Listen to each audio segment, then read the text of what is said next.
تقارير صحفية مغربية تتوقع مصير أشرف بن شرقي وموقفه الحالي من نادي الزمالك.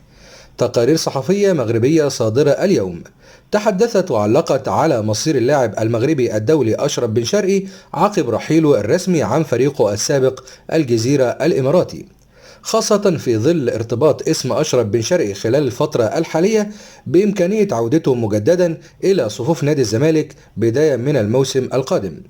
التقارير الصحفية المغربية تحدثت أن أشرف بن شرقي ربما يكون قريب من العودة مجددا إلى الوداد المغربي.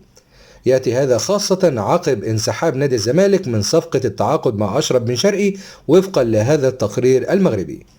هذا التقرير المغربي حرص على إلقاء الضوء على بعض التصريحات التي خرجت على لسان بعض مسؤولي نادي الزمالك بعدم القدرة المالية للقلعة البيضاء للتعاقد مع أشرف بن شرقي خلال الفترة الحالية، مما فسروا الكثير لانسحاب نادي الزمالك من التعاقد مع أشرف بن شرقي خلال الموسم القادم.